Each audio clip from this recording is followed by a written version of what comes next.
Good morning and welcome to Let's Talk Movies with Moira and Shannon. I am here with the fabulous Moira. Moira, tell them a little bit about you.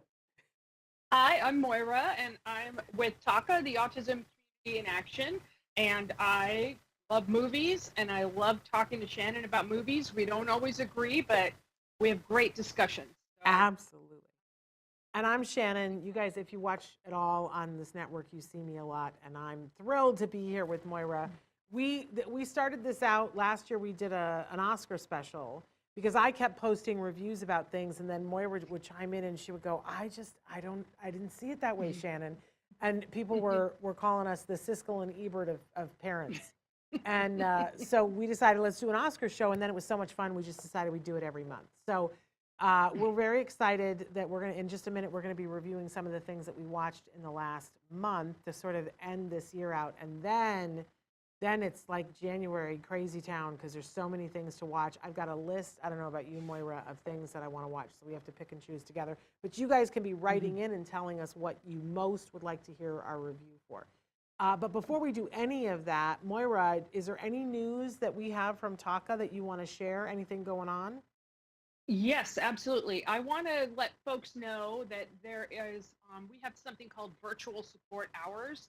And for the ones that are remaining in December are on Tuesdays, so December 20th and December 27th, 10 a.m. Pacific time. And you can jump on. There will be mentors there that you can ask a question to. It's a Zoom link, and it's all on our website, so you can sign up to get into that. Also, this month's monthly learning series is focusing on caring for the caregiver. Very important topic, and one in which I know you and are the same way. We're always last on the list, and we actually should try to push ourselves up further so that we can have a healthier life, a little more balance if possible. Next month, the monthly learning series, and these are the pre-recorded sessions that we make available for that month for free, is going to be complex medical issues. And these are all in our platform called TACA Connect, which has communities and has a lot of information in there. Those are available in there. And our Hope and Help for Autism is a private Facebook group of just parents and caregivers where we share information. And that is over 15,000 people, and it's moderated by some amazing women that help keep everything on track so it doesn't devolve into, name calling or any of that. Right. It's all very, let's share what we're trying. And then, there's just a lot. You can post a question there about a therapy you were curious about, and people will chime in and tell you their experience with it. So very great resource that's available. And then we're already up to our eyeballs in planning for 2023. So, I'll let you know when I know more. I love that. It's a lot.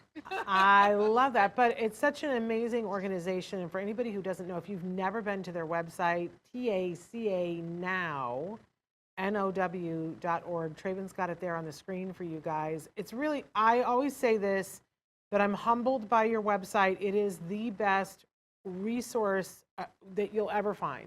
If you're looking for something, that's where I go. And, I have a website that wants to grow up and be theirs. It's never going to be theirs. And I really, it just wants to, but it's never going to grow because I don't have the time and the energy and the manpower and all the voices that you guys have. And plus, what you already did it. I don't have to do it. So, but people should go there, and you could seriously spend weeks and months there because there's so much information that's available to you there. It's online, and it's the place that I send you guys to, tacanow.org, for just about anything.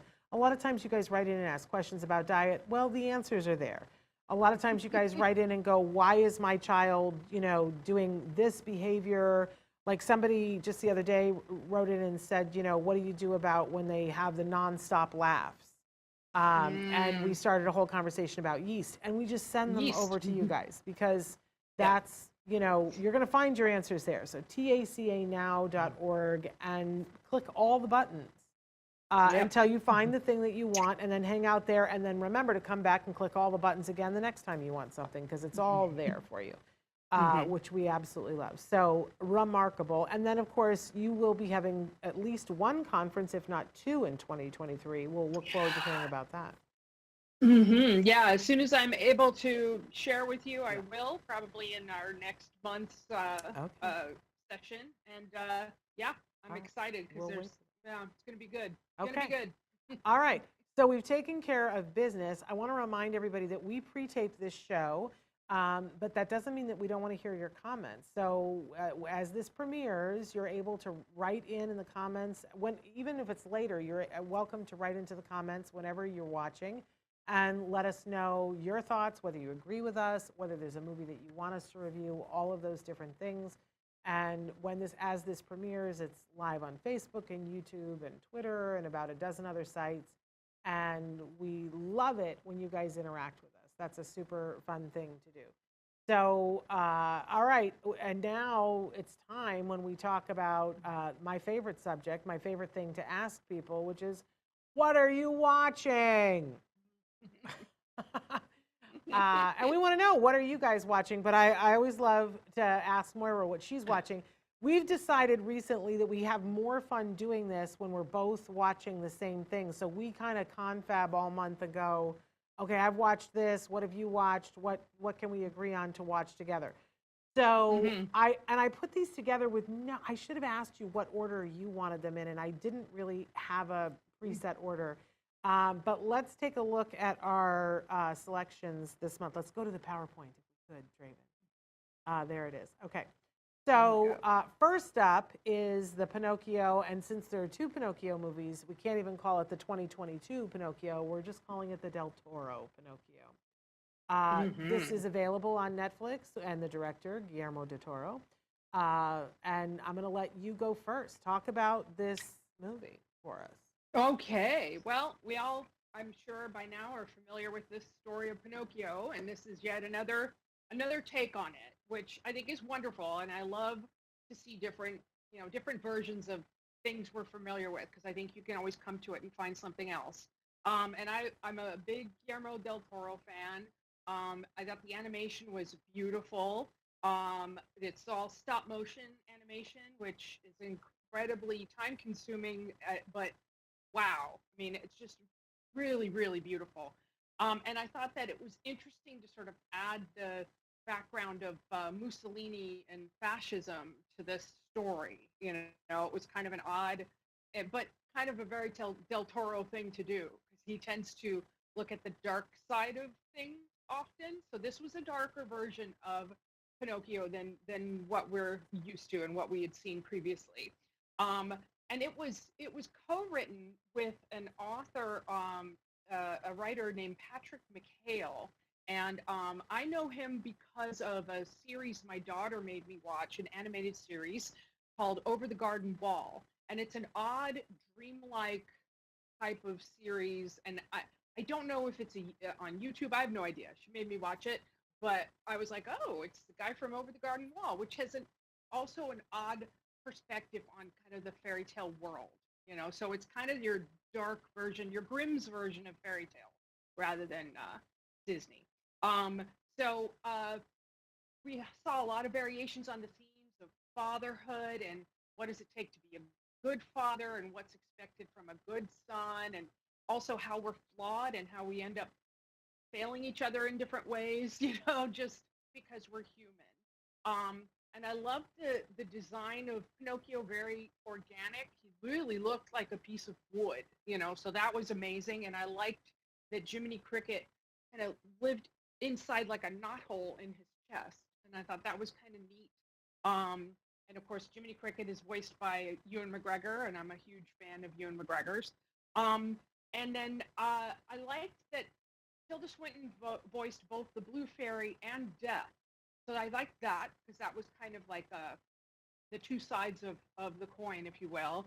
And like I said, it's not surprising that Del Toro went less romantic and sentimental, which is what I like about him. And he just, you know, he acknowledges that there is evil in this world, and it can be really scary, you know. But I didn't find that I felt like, the whole story is about watching Pinocchio learn and grow. And I kind of didn't feel like he made great leaps and bounds in his development. I felt a little disconnected, from the relationship of him and Geppetto. I love, Geppetto's voiced by David Bradley, and for you Harry Potter fans, he's Argus Filch. He's got a great voice, nice gravelly. Game of Thrones fans, he's Walder Frey. So, I love him. But I don't know. I just didn't quite connect to it at an emotional level. So I read a bunch of reviews about it, and everybody's given it 1,000,000 stars, and I'm like, okay, I guess I don't know what I'm talking about then. But I'm glad I saw it, but it didn't like make me think, okay, this is it. This is the definitive version of Pinocchio. What did you think? Yeah, I didn't like it. And I mean, and I wouldn't say that I hated it. I'm not going to say that. And I'm not a big Del Toro fan, and I know people are going to come after me with pitchforks and knives. That's not to say that I haven't liked any of his movies. I think that he is a brilliant visionary who sometimes struggles with storytelling. That needs another eye to come in and go, here's where you've mired this thing on a sandbar, which I felt he very much did. And I sometimes feel that he doesn't know how to get out of a story that he's telling. But visually, there is always something to be said. So I'm always going to watch Del Toro because of the visual. But I feel like if, for instance, what was the movie that he had that was nominated last year that had Bradley Cooper and... Oh, Nightmare Alley. Yes. Yeah, which I also didn't love. Yeah. Because if I am sitting watching the movie and I go, oh, look at that shot, look at the lighting in that shot, then what you've done is taken me out of the story. And I can appreciate it from a filmmaker point of view and go, that is some gorgeous black and white lighting that we haven't seen since, my goodness, Citizen Kane. And I certainly had that to say about that movie, but I was like, in terms of the telling the story, if I'm thinking about that, then I should notice that the 5th time I watch it. Right. And interestingly, I saw it and it was in color, and apparently released another version of it in black and white, because my daughter saw it in black and white, and she was talking to me about the black and white. I'm like, what are you talking about? I was talking about like Kate Blanchett's red lips and all this stuff, and she's like, what are you talking about? Yeah. So interesting. Yeah, there's some gorgeous black and white film lighting. I mean, it's the masterclass in it.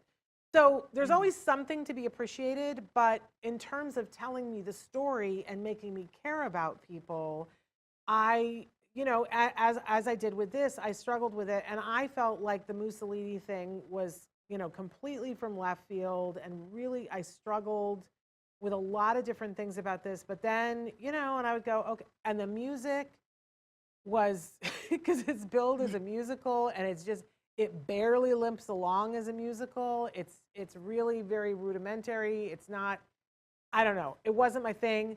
But then we got to the end, and I just felt like he massively whiffed it at the end in terms of what happened. There was a powerful moment at the end, and something got said that really got me for the first time emotionally in the film, and I thought, oh, this is where he's going to deliver. And then he totally whiffed it and decided, I don't want to give things away for people, but I was like, how could it be that you tried harder to make it a happy ending than Disney did?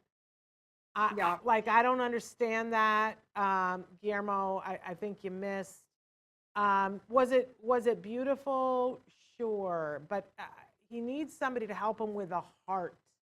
It was disconnected. That's exactly right. It was disconnected. And I was not rooting for anybody. Yeah. Yes, and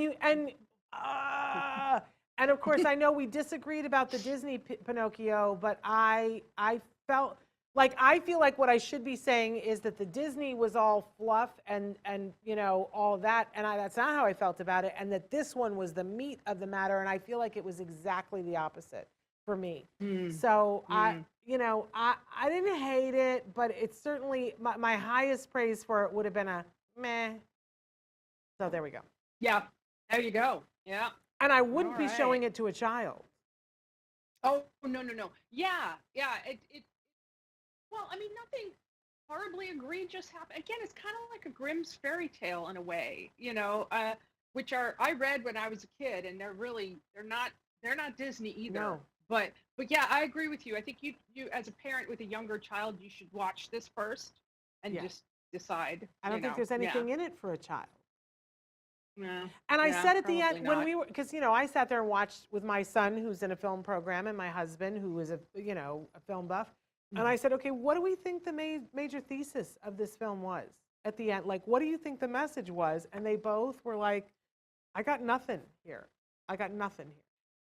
I felt like he was trying to talk about fathers and sons and trying to show the different father figures. Like, that's why the Mussolini was kind of the scary dictator father figure. And then there was the big wooden cross of Jesus, which is, in the church. And, but it didn't like kind of stick the landing, as you say, it was kind of like, okay, I'm not sure where we're going with this. There we go. So a resounding meh for Pinocchio. Okay, moving on, our next film. I don't even know what it is. Traven's got to reveal it. Don't worry, Don't worry, darling. Yeah, don't worry, darling. Okay. Well, first of all, Florence Pugh can do no wrong. I love her. It's odd. You don't really know what's going on in this film because they seem to be living in this mid-century modern perfect world, husband and wife, and they have she's always like making a mistake and having his martini ready for him when he comes home, and they have the neighborhood that they all live in where all the men seem to work for the same company and all the women are kind of there waiting at home, and so you're like, well, what time frame are we in? So it's a lot of like, what's going on here? And deep down, the Florence Pugh character is recognizing something's off. And so she starts to try to figure out what is going on. So that's kind of the way that that it's set up.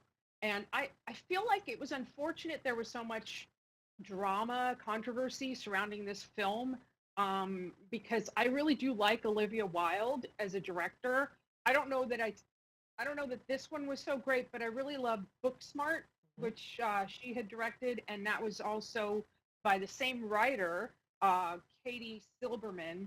But there's none of the spark. I don't know. It's just it was odd. It felt like an episode of Black Mirror. I don't know if you've ever watched that show.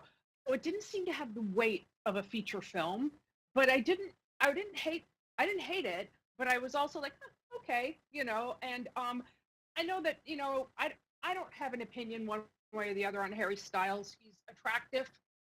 I don't know if he's a great actor or not. I haven't really seen him taxed into doing, I mean, it was very not a showy role. So he was fine. Lots of beautiful people in this film. Chris Pine, Gemma Chan, of course, Olivia Wilde herself, and Florence Pugh, and Harry Styles. So it's like gorgeous people everywhere. And it's her quest, Florence Pugh's quest to try to find out what's going on, kind of upsets the status of this tight-knit neighborhood, So it's a very odd thing, but it kind of ends up not being surprising for those of us who've grown up watching Twilight Zone, Black Mirror, Outer Limits, Tales from the Loop, or the most recent version of something like this, modern, Made for Love. I don't know if you ever saw that. That was an Amazon show. So, I mean, I'm going to give it a B. I don't know. It was fine. Yeah, it wasn't, but it didn't blow me away. And, but then, like I said, I'll watch anything Florence Pugh is in. So I don't know. What did you think? Did it surprise you, or? I think I missed a lot of the conversation about this film as it was coming out. I don't know what I guess it says September 27th. Again, that was right when I came down with COVID. So right, like 2 days after that. So I guess I missed a lot of that. And I didn't know till I sat down to watch it last night that Chris Pine was in it. And I can tell you, if you'd told me that Chris Pine was in it, I would have watched it on October 1st. COVID or no COVID, because I kind of like Chris Pine. And even I love him. And sometimes he's in, like, I will say this about Chris Pine, he doesn't have a good picker, Like, I would like to be Chris Pine's manager and pick movies for him, because when he's in a good movie, he's great. And then sometimes he's in crap movies and that's not so good. I felt like this was somewhere in the middle. I thought he was delightful. And I thought that Harry Styles was good. You know, I'm not a big Harry Styles fan. I don't really care who he's dating, when he's dating. I don't really like, you know, as long as everybody's consenting adults, I really don't, it's none of my business. But I thought that this was a very, I know because it's Olivia Wilde that it was going to be a commentary on something, because I felt like Booksmart was too. And I think she is a young actor director who has a voice, and there's something that she wants to say. And I felt that this was a pretty chilling film that it certainly sent a shiver down my spine on several different occasions. I don't think men come out of this smelling real good. You know what I mean? And I don't know. It really sort of rocked me because of some of the themes in the movie about what things are and what things seem. I think I'm significantly older than you, Moira, but I grew up in a time period where I can remember being 6 years old and watching all of the men in my neighborhood. We would move to suburbia, and all of the men would get up every morning with their briefcases, and they would all pull out of their driveways at almost exactly the same time. And I always wanted to know, where are they going? What are they doing? That looks like it's exciting wherever they're going, because the moms stayed home with us. And I even do a thing on this in my one-woman show about the fact that, you know, every day at 3 o'clock after the babies had taken their naps, the moms would all meet in their polyester shorts in the middle of the street on the corner by our house to talk. And that I was like, please, I don't want to grow up to be one of those women. And at that point, when I was that age, that was, you know, people weren't saying to little girls, and what do you want to be when you grow up? They would, you know, they would talk about, and when you're a mommy, and you know, how will you run your house? And here's a recipe that you need to learn to make for your husband. So there was a part of it for me that really, from the beginning, I just was like, you know, because, and I didn't get married till I was stifling. Oh yeah, I didn't get married till I was 40, because I thought that's what a marriage was. Was that I was going to have to marry someone and give up my whole career and just be home making them martinis, which makes me want to violently hurl, even the thought of it. So I thought it was very interesting the way the story unfolded, and I was watching it by myself, but there was a critical moment towards the end where both my husband came home and my son came down the stairs, and I was just yelling at them. I was like, go away! Go away, you can't watch this part, leave now. And they were like, what are you, oh my God, what are you watching? And I was like, no, turn away. Yeah, you know, if this will ruin the whole movie for you, go away. Because there is stuff that happens, and we're not going to spoiler alert or anything, but I thought there was a very interesting commentary on, you know, because gender roles and well, and there are men, you know, 3 years ago, we were about to have a guest on the show who somebody said, you know, oh, you might want to go listen to him on this other podcast. And he was talking about how things went really off the rails in 1957 when we allowed women to have the right to not be forced to sleep with their husbands. And I went, thank you, we don't have room for you on our show anymore. But you know, there is some, I mean, look where we are in terms of the world right now. There is a mentality about, you know, women are supposed to be seen and not heard. And I don't respond well to it. I had a great, and I'll tell you what I loved is the soundtrack and the music to this kept making me so anxious. I think it will definitely get an Oscar nom and very likely a win for that. That was compelling, and you just kept going, what's going on here? What's going on? And then the setting of the mid-century modern look and everything made perfect sense, because I was thinking, it's like Mad Men. They're all, you know, and I'm like, well, it is like, you know, kind of. And so yeah, it's and again, I like you said, I don't want to spoil it, but it was one of those like, oh, okay, Yeah. and then I'm like, ooh, Yeah. creepy, Yeah. Very, very, very eye-opening and creepy, and very much, I think, a statement from Olivia Wilde that is not men-friendly. Let's say that. Mm-hmm. Mm-hmm. So, Mm-hmm. there you go. Yep. Yeah. I won't say Right. that I absolutely loved it, but it's a movie that I think I enjoyed watching, and I felt swept away by it. And I wasn't, like, I knew something was up, but I didn't know what it was exactly. And I Right. wasn't disappointed. I think you Well, were a little disappointed. Yeah, I was a little, basically because I've seen it, I've seen similar things. Yeah. But I also I want more conversations on this topic, of that kind of gender roles and, and just Yeah. restrictions and things like that. And I think that I was glad it was in Olivia Wilde's hands because I Yeah. do like her. And I feel like, okay, if this is more what she wants to be talking about, great. Let's give her Girlfriend's got another something to movie. say. And hopefully there won't be the relationship drama, Yeah. which I wonder if it had been a male director, you wonder if we would have heard so much about that male director's divorce and who they were with. I mean, it's like, Yeah. whatever. Yeah. Yeah. I really am not interested in who people are dating with and what they do behind closed doors. And if everybody's of consenting age and no one is being hurt and no one's being forced, then personally, it's none of my business.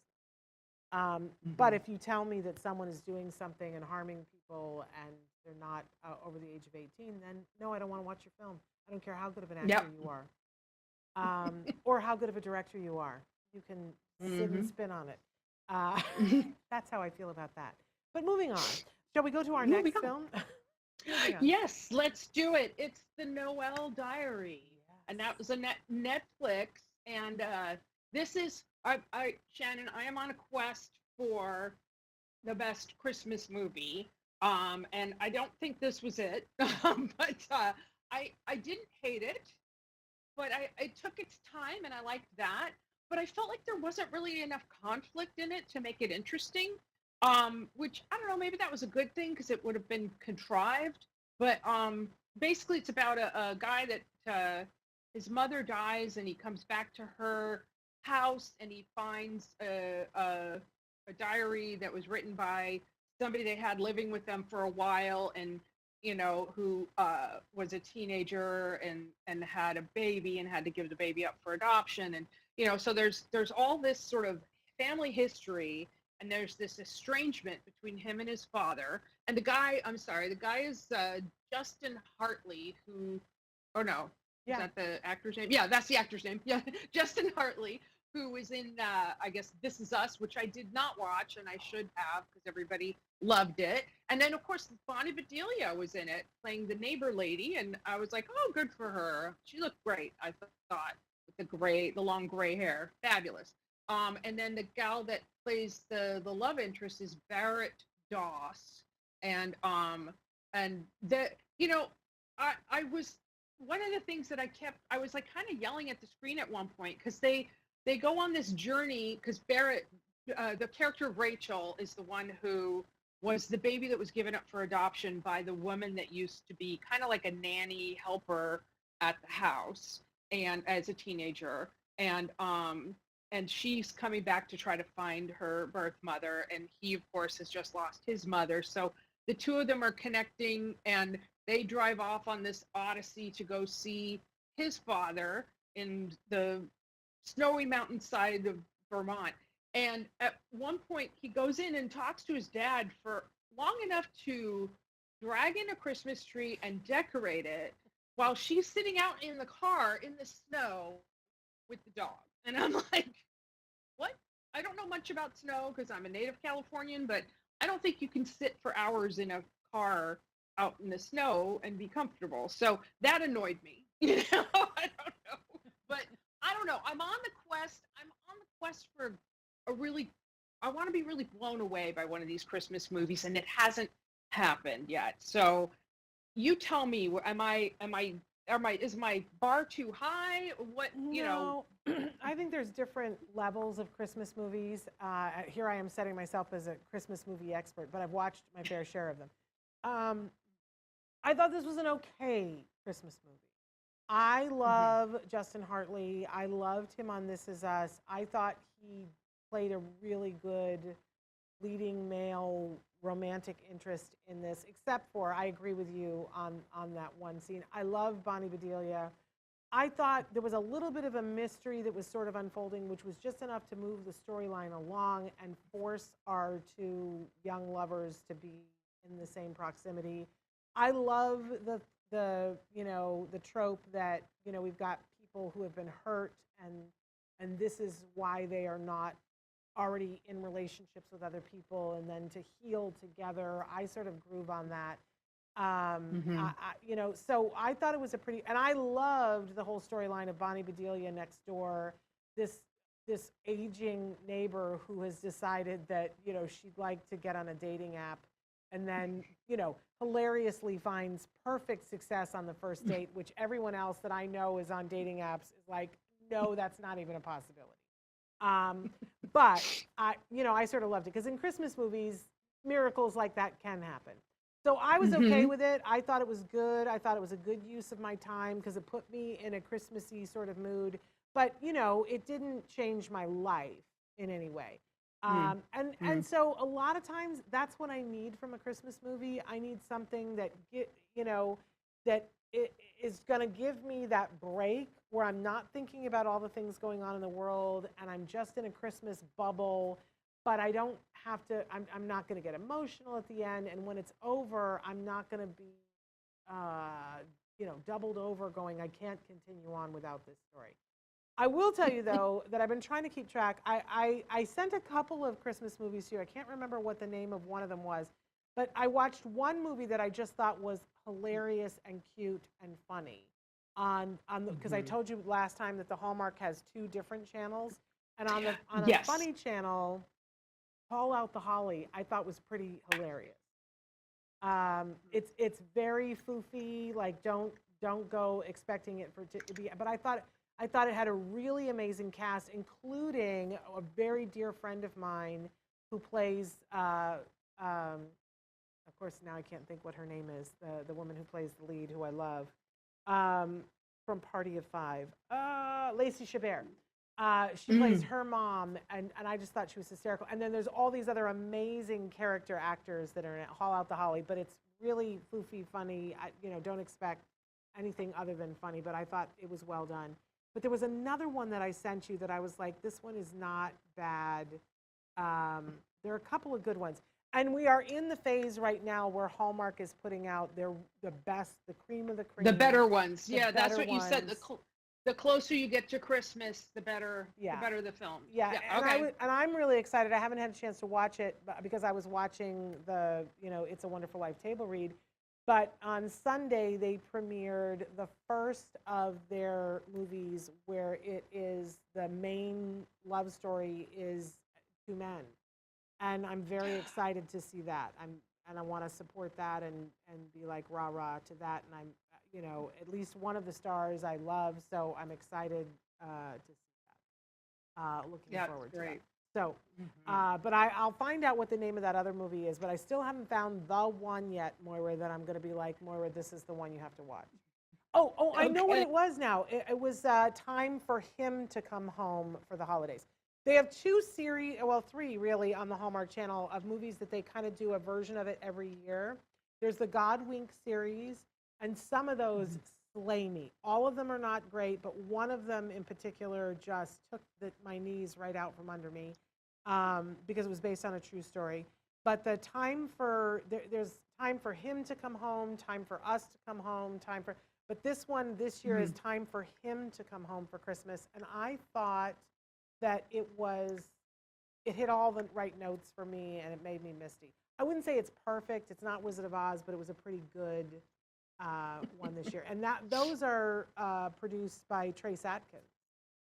The time for Oh, him to okay. come home, and there's a song that he wrote that's featured in each one of those. So that are Okay, cool. particularly, and then there's I'll the have to check it Evergreen, out. and I haven't seen the Evergreen one. It's the town of Evergreen, and they do a different storyline every year. So anyway, too much about Hallmark. Moving on. Mhm. Let's go on to our next film here. Our next one. was an action-packed bullet train, um, and it has a cast of thousands in it, and it was I called it the less racist or sexist film, Tarantino-like film that Tarantino could never write. So that's what in my head what I looked at it as. This film has everybody converging on this bullet train in Japan, and there are different reasons for people being on this train. Some of that you know right off the bat why this person is going on the train. Some that you discover as you're going along. But it was I thought it was super fun. It was funnier and more action packed than I thought it was going to be. So I laughed out loud, and I found myself like, oh no, getting tense during certain sequences. Every single scene, anybody in that scene has their objective, and the tables turn multiple times during the scene, either physically or just the information that people are talking about. So I really enjoyed that. It didn't slow down long enough for me to pick it apart, which I think is always a good thing for an action film, you know. And I thought Brad Pitt was hilarious, and I love the two guys, Tangerine and Lemon. They're two guys that are tasked with kind of babysitting this drug kingpin's son, and Aaron Taylor Johnson, who was in Kick-Ass way back in the day and has been in other things too, is in it. And then his brother is Brian Tyree Henry, and I loved how his brother wanted to just framed everybody as being a character from Thomas the Tank Engine. And who is this person? Who's a Gordon? Who's a Diesel? Who's a, and I don't, my son was not into all of the Thomas the Tank, so I don't know all the personalities, but it was clear by the way he responded to people of what he thought of the different characters. And that was it was a wonderful device. I very much enjoyed that. And then there are cameos that I won't spoil for you because they're great, because there's somebody who's the big bad guy, and I really liked the actor that portrayed him. And then there's people you're like, oh, I thought I recognized that person's voice, and that kind of thing. So it's super fun. And the action sequences were insane. I mean, it was just one of those like, how did they do that? So it was better. It was a lot better than I thought it would be for this kind of genre. And it did very much borrow from Kill Bill and Tarantino. That's why I'm like, it's very Tarantino-esque. But Tarantino was very manga-esque. You know what I mean? He was already kind of influenced by things that I think that this film was also drawing from. But what was your opinion? What did you think? Well, I have to admit that I liked it in spite of myself because I don't like violence. I'm not somebody who likes to watch a movie that's got a bunch of violence. And I find that there's like this wave that you go with violence, that there's a certain amount of violence, and then if there's so much violence, then it gets to the point where it's funny, where the violence is funny. And I like really hate that. I hate when we make fun of violence because I think we live in a very violent world. But then, as an ex stand-up comic, there's a thing about a joke. It's like, how far do you take it? And the further you're willing to take it, the funnier it gets. And I feel like this movie does that well. It takes violence to a place where you can do nothing but laugh at it. It's kind of hilarious. But you should know that it's through violence. And it's very violent. And I don't watch violent movies, so I'm sure that my meter of things is different than other people's, but it's very violent. But to the point where you have to laugh at it. I thought that Brad Pitt was lovely. I thought that Joey King was lovely. I thought it was well written. Every single person that was in it came at this full tilt. I mean, you couldn't anything but, and it's, I think if you have older kids, and I mean older kids who can handle and understand when violence is like so far gone that it's funny, that it's the kind of thing that you could watch together as a family. But I would not encourage people to watch this with kids that are younger than 16. I just feel like it's way too violent. I would agree with that. If you're adults, I watched it on a plane. And so you can Mm. imagine, and I was like, over and over and over. And people were like, what movie is she watching? And I was like, oh my gosh. But I laughed out loud too. But I just kept going, no. Yeah, on the Well, plane. that one was what's so great. Like I said, the tables kept turning every time. Yeah. You knew somebody's objective, and I like that too. This is what I need to do. This is all I need to do, and Right. then you're like, well, this is going to go wrong. Yes. So it was Yes. delightful in that regard. Yes. But yeah, They it knew is how to very tell the violent, and it got cartoonish. Well, I don't imagine you've watched very much Tarantino then, because Tarantino is incredibly violent. Yeah, can't Can't do it. Okay. hang. Yeah. Can't hang. Yeah. Can't do it. Yeah. Not because then I'm Yeah. up for weeks about it, and I can't. Yeah, see, I'm like that with paranormal stuff. Freaks me out. Oh, I really? can't watch.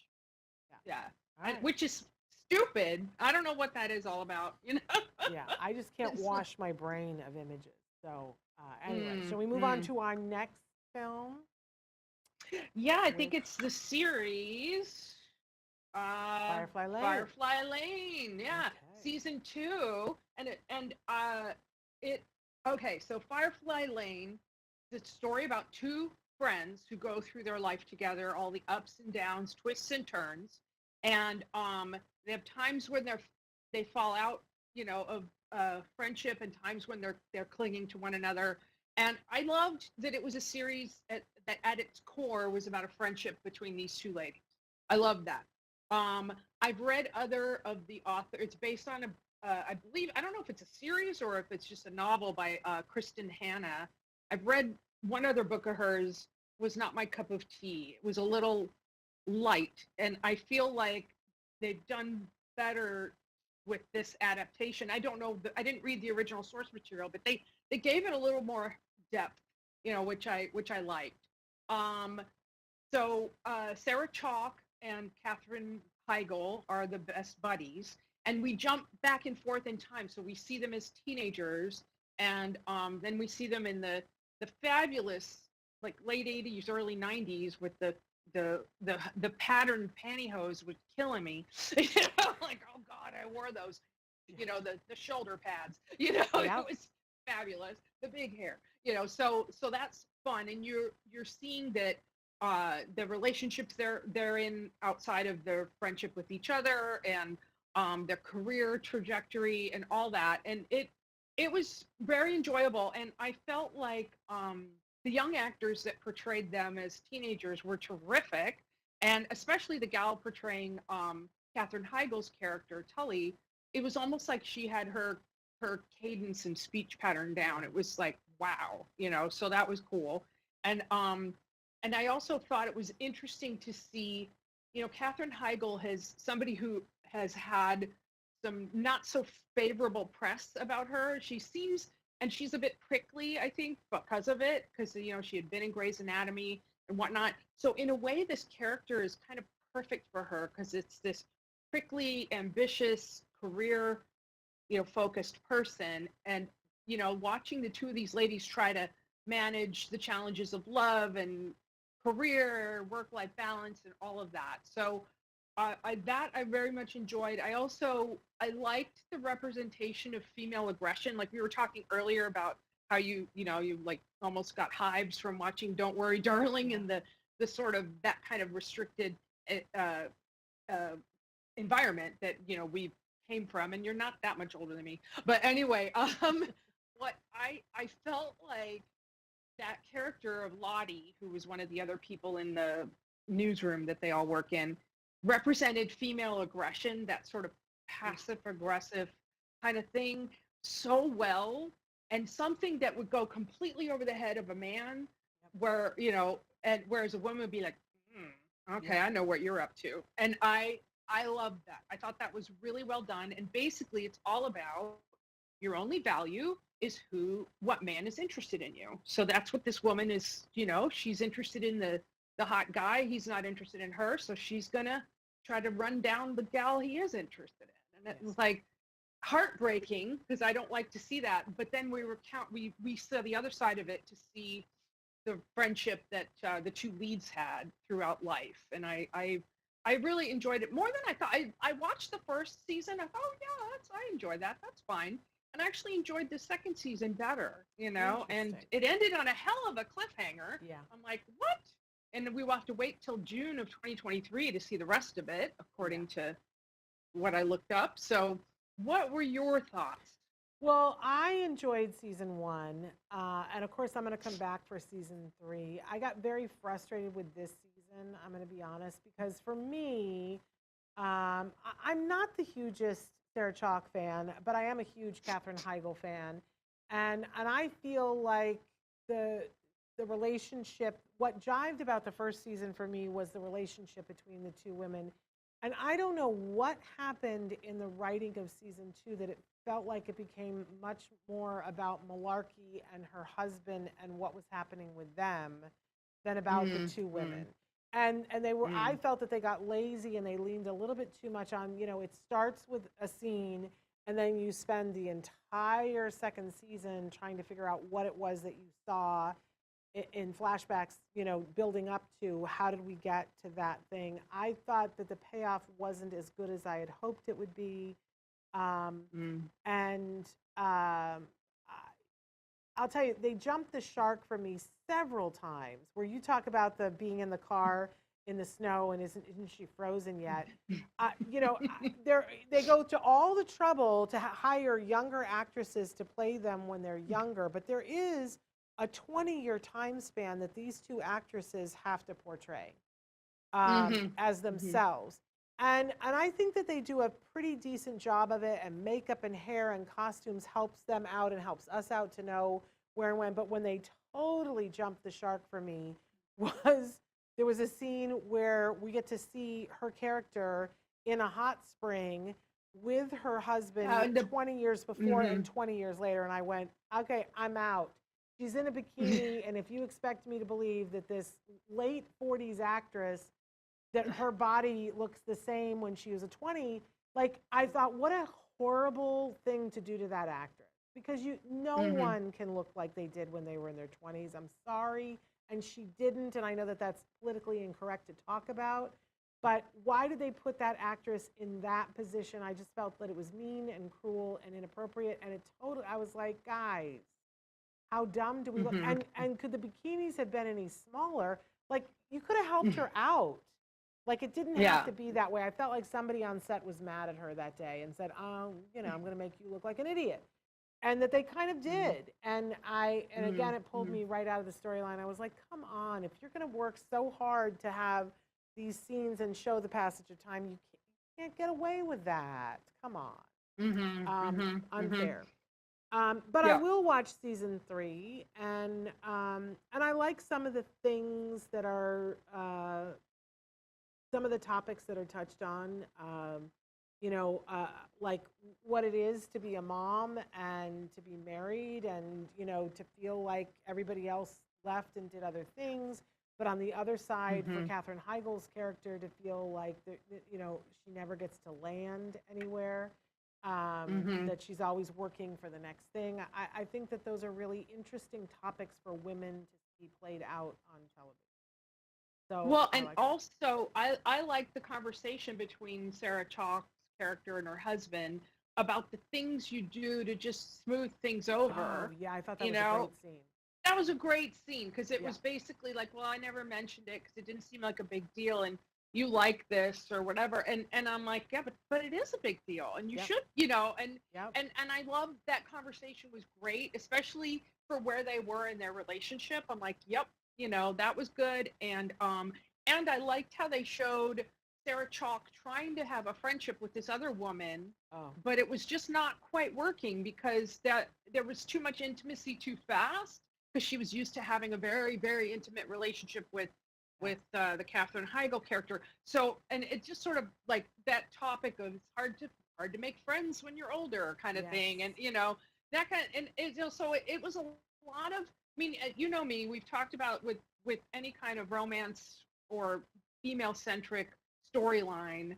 I love it because it's things that are important to women, yep, and it's about trying to make things work, and because we end up being the people that try to make things work. yes. So Amen to I that. like it. I like Amen that. to that. So Okay, All right. And then are we on to our, I don't know where we are in our thing. Are we, no, we have one more, don't we?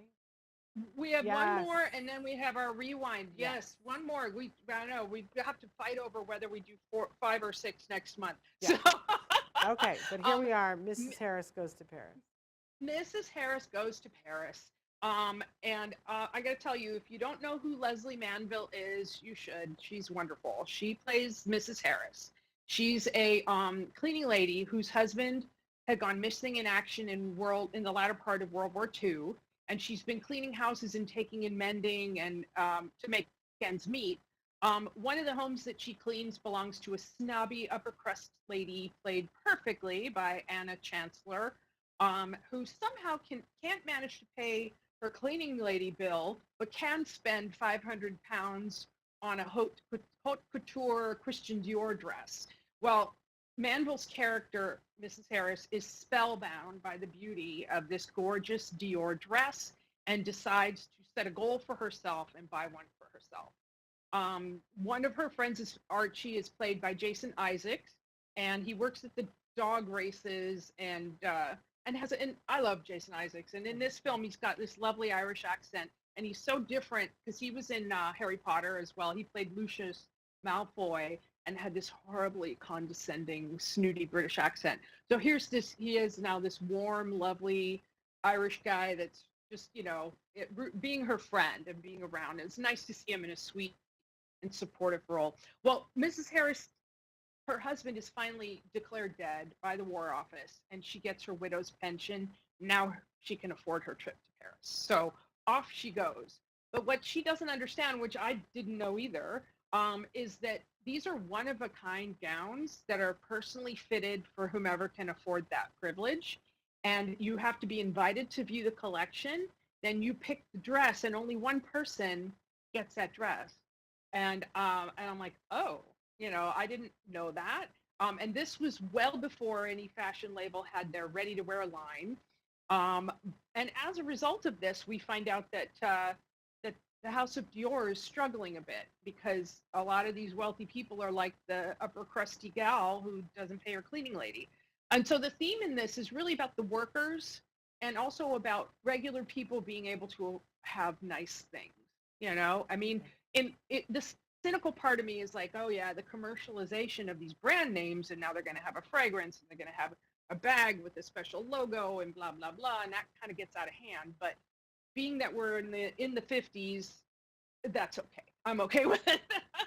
But it's interesting because we see she arrives in Paris and there's a garbage strike and there's a lot of things going on about the workers. So it's very much about working class versus the upper crust. And Isabelle Huppert is, I think that's how you say her name, is wonderful. She's kind of in charge of the front of the Dior house, and she's trying really hard to keep it all exclusive, and yet she is also one of those workers that could benefit from the Dior line expanding and seeing some profit trickle down to the workers. But it got a little predictable at the end, but I didn't care. By the time they had that moment, I didn't care. Watching the Dior show, the fashion show, it was like, okay, this is what I signed up for. I'm glad I got to see these beautiful people in these beautiful clothes, and it was delightful. A little bit fairy tale as well, because it felt a little like she was very much supported by the kindness of strangers along the way, which was lovely. But I'm like, wow, would that really happen? I hope so. But in the movies, it does. People let you stay in their house for a week and, that kind of thing. So, but what did you think about this one? Oh, I hated it. I just hated it. I just hated it. And what's to hate? What's to hate? Oh, Beautiful there's so much to hate. Okay, first of all, I'm a big fan of old movies. Like, and this felt very much like somebody was like, I'm going to make a movie that should have come out in 1948. And I'm going to try to hold myself to a bunch of things to make it a 1948 movie without knowing all these things in the future. And I'm going to have the pleasure of doing it in color so that you can see all of the dresses. And I thought that that was probably the strongest thing was the dresses, but some of the dresses weren't even great. And then, and again, I felt like they whiffed it because when we finally saw the dress on her. I don't want to spoil things. I didn't think it was fit properly. But okay, so what else did I not like about it? I felt like it was neither fish nor fowl. So, Okay. I love magical realism. If we're going to do magical realism, then let's do magical realism, and then the rule book is out. Like you can do all kinds of things with magical realism, and when something happens, then that's like that would never happen in real life. You can sort of play that up, and the movie just kind of doesn't. It just has these completely out of left field things that happen to Mrs. Harris where she has a turn of good fortune. And it just felt like, the movie was like this, oh yeah, no, it's going to be okay because this woman like gets it all. It didn't play well for me. It came off like this is the kind of movie that they would have made in 1948, and it would have been the folksy person who goes to the Paris house and eventually wins everybody over, right? But instead it played like privilege. It didn't work for me, and I was like, oh, this and the way that they like had her best friend be a black actress, and it was like, well, all the things can happen for Mrs. Harris, but they can never happen for her. It felt kind of creepy, icky, weird. It was like, oh well, I didn't care for it at all, and in fact, and it just felt like it dragged on, and it was just ridiculous without being like, there was a flavor to it that was almost like Amelie, but in Amelie, like things would happen that would be magical, and there was none of that for me. So at one point I said, oh my God, I just want it to be over. And my husband said, I think the word you're looking for is insipid. That was what he called, and I said, oh, that's exactly the word is. It's insipid. So I'm glad that you loved it. I'm glad somebody loved it, but I was like, why was this movie made? Who approved this? Who greenlit this? They need to be taken out behind the barn. The proverbial barn. Yes. Yeah. I think they tried, and that's why I sort of went on that mini rant about the commercialization of these big brand names, because I'm like, yeah, we're having to suspend our disbelief and worry about the House of Christian Dior when you can't buy anything now. Even the ready-to-wear stuff's way too expensive. So so yes, I get that. And that I don't know. I was along for the ride, and it didn't bother me. And insipid is kind of the word I use for a lot of the Hallmark movies I see, that I just feel like they're just not, I don't know. And some of them are. Yeah. I'm not gonna dispute that. But you know what else? I watch a lot of British stuff, but apparently not enough, because the other thing where I never really got on the ride was it was set up very early on that she needs to come up with a certain amount of money, which is all being kept track of in a book for us. But it all meant nothing to me, because I didn't know how much is that a lot?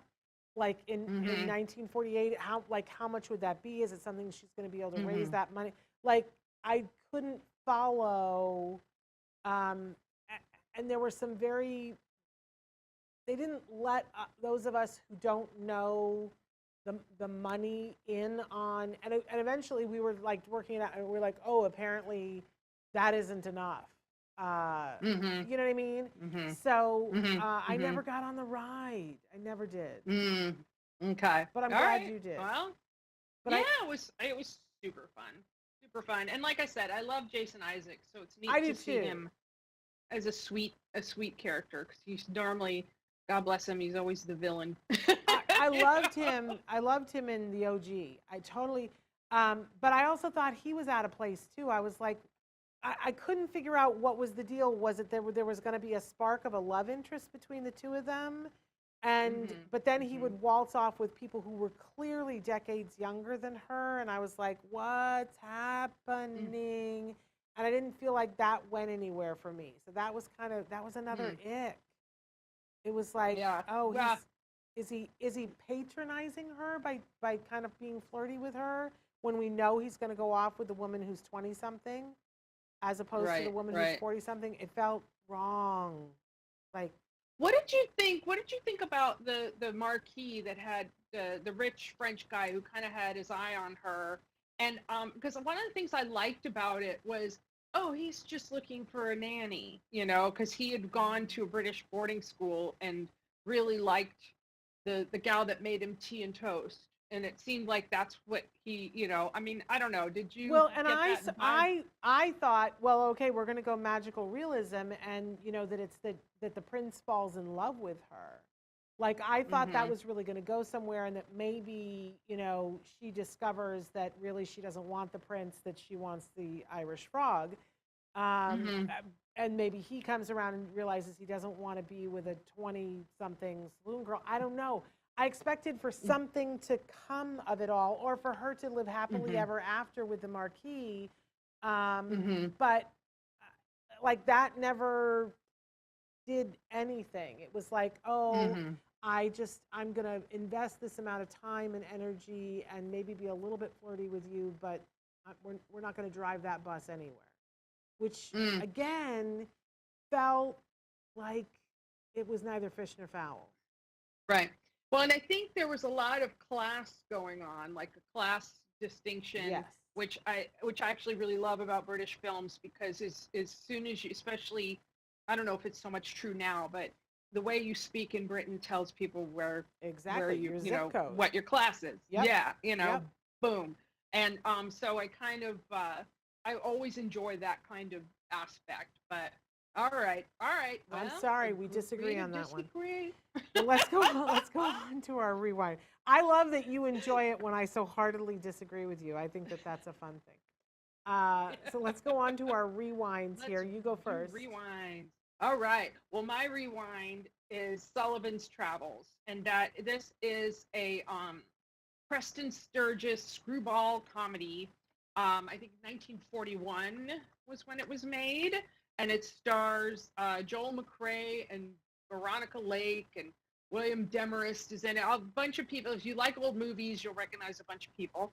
So the thing I like about this is it's about the power of story and loving storytelling, which is why I love movies. So John Sullivan is played by Joel McCrea, successful Hollywood director.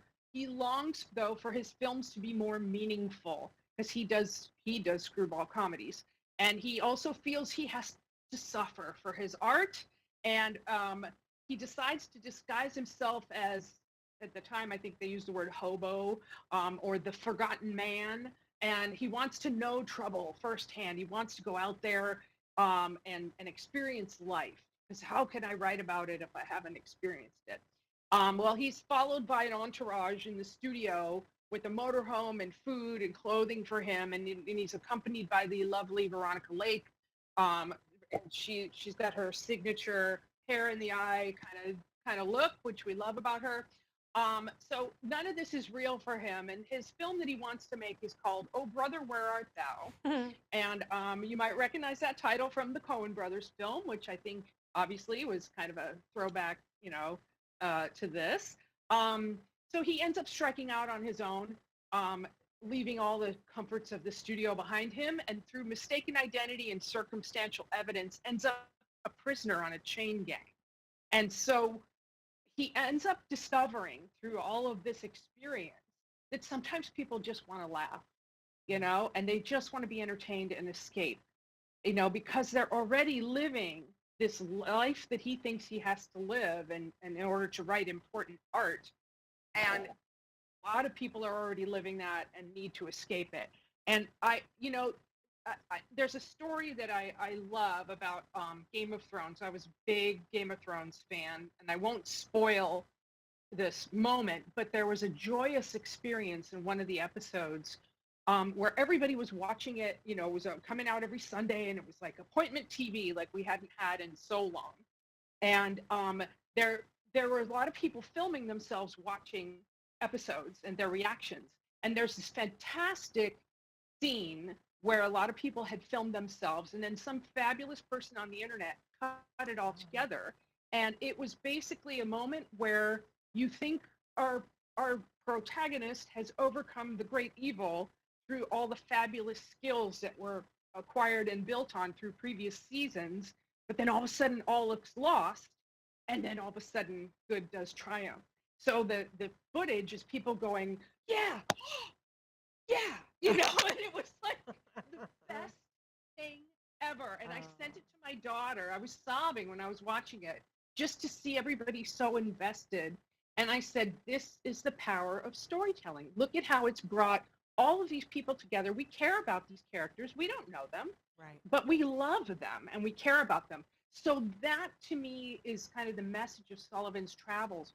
We need escapism. We need the grand story, and we need to be taken to another world. And I love that Sullivan figured that out and respected it, because I think he felt like, oh, I make these silly, funny movies and it's not meaningful. And I'm like, yeah, it is. It's meaningful to someone, So anyway, Well, so that's amen to that. I'm going to admit I've never seen it, but now I'm going to go watch it. So there we go.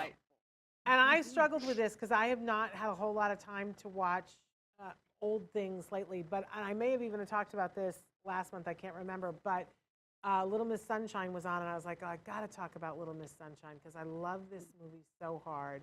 It was when this movie did not win Best Picture, I remember throwing things and saying, that's it, I'm done with the Oscars. I'm never watching them again. I got over it, of course.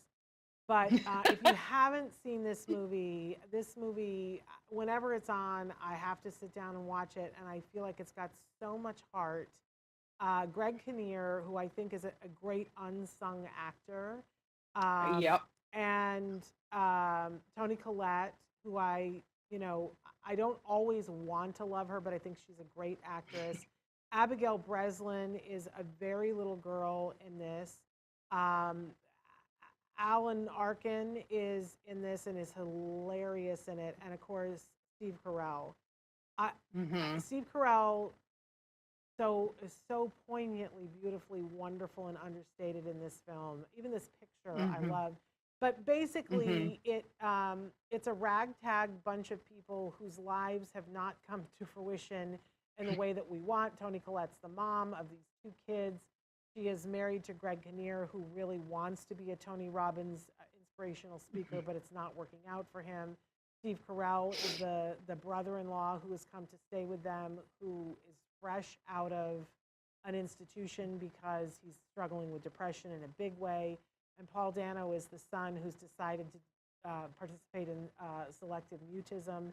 And the granddad is Alan Arkin, who no one has any time for this little girl, Abigail Breslin, who has decided that she has a mission in life, that she wants to be in a beauty pageant. She would like to be Little Miss Sunshine. And there are all these hoops that have to be jumped through in order for her to get everybody on board to want to do a road trip where she's going to be able to be in this contest. But it becomes a road movie, which is one of the most hilarious things that I've ever seen. But it's hilarious with these real moments too that just and the payoff for it. Talk about sticking the landing, and about how life isn't always perfect, but if you have people in your corner, you are always going to find things that are full of sunshine. And what's important isn't what people think of you, but how you show up for people in your family and who you are at the core, which I just love that message. To me, that's everything. Let's put it on every single billboard. But, these are people who can't, their car doesn't work properly. How are we going to get where we're going to be? And I love that kind of a storyline too, when all the odds are against people and they go, we're going to do it anyway. We're going to find a way, and it doesn't all go well, but there's still a message of hope and fabulousness in the happy ending that's not a Hollywood happy ending. So I love that movie. If you need something to pick you up off the floor, I think it's a great, it's not a Christmas movie, but it really should be. You know It's wonderful. Yes, it's a wonderful. I'm so glad when I saw you picked it. I love that movie. And we showed it to my daughter. I feel like it was only a few years ago that we showed it to her. And somebody around the corner has a yellow Volkswagen And every time we drive past it, she's like, "Little Miss Sunshine," you There know. we go. And, There we go. I and do. we I just, love it. yeah, wonderful. And yeah, I loved, yeah, just everything about it, about the quirkiness of the family, and just like you said, nobody really has time for the Abigail Breslin character except her grandpa. He's Two the two wrong influence. hilarious results. Yes. Yes. It's so Wonderful. wrong in so many ways, but it's so good. I promise you'll laugh your butt off. It was perfect. I mean, it was one of those like moments where I'm like, this is so perfect, in terms of what she was doing and what all the other contestants looked like, yeah. in terms of she was a little girl standing kind of flat-footed with her, like kids stand, whereas these other, Yes. girls were all like, and I'm like, ooh, I don't like this. And then I'm like, It's yeah, hilarious. talk like you said, Absolutely sticking the hilarious. landing. Yep, sticking the landing. I love that. Mhm. Well, this has been amazing. We're out of time. We're a little over time. But I'm so excited that in January we get to come back and there will be a lot of Oscar contenders, I would imagine, in our list. And so if you are watching and you have a film that you can't wait for it to come out, I've already seen a couple of things. Of course, we've seen the Golden Globe nominations now, and I've seen a couple of things, and I'm a little surprised at some of the things in the Golden Globe nominations, but I am excited to talk about some of the things that I've seen and that I'm hoping to see. Anything in particular that you can't wait to see? I really want to see She Said. That looks, and Women Talking, because I read an article about both those films, and kind of that they're kind of what we can expect post Me Too, and kind of the discussion about that. So those two, I will make an effort to absolutely to see. So, And I'm dying to see the Whale, obviously. And the thing that I think is the two that I think are going to be in contention for Best Actor, Bill Nye and Life. Dying to see that. So I think it's going to be between the two of them, and we'll see if I'm right. But all right, yeah, there we go. Sounds good. All right, well, happy holidays to everybody. This is actually our last new show of the year. So we're going to show some reruns for the next 2 weeks before the holidays or before the new year, and then we will be back here in January, and I can't wait for us to take on 2023.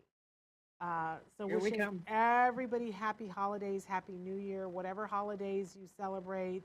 We're saying Merry Christmas, we're saying Happy Hanukkah, Happy Kwanzaa, and I'm sure there's 13 other ones that have slipped my mind right now. I hope you enjoy it with family and with love. They all have the light in common. That's what my son always said. They all have lights. So it's all. That's beautiful. Yeah. I love that. He yes, got that they from do. like an HBO kids show. He didn't invent it. Don't get all excited for it. So anyway.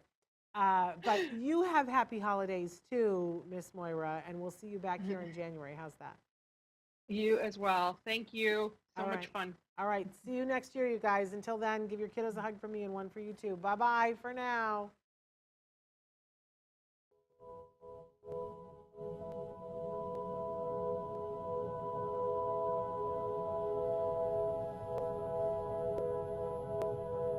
If you found anything helpful in this video, please give us a like. In fact, make sure that you smash that subscribe button on YouTube and give us a like on Facebook. You can also follow us on Twitter and on Instagram for important updates. And please download our free podcast wherever you get your podcasts. Thank you so much. See you next time.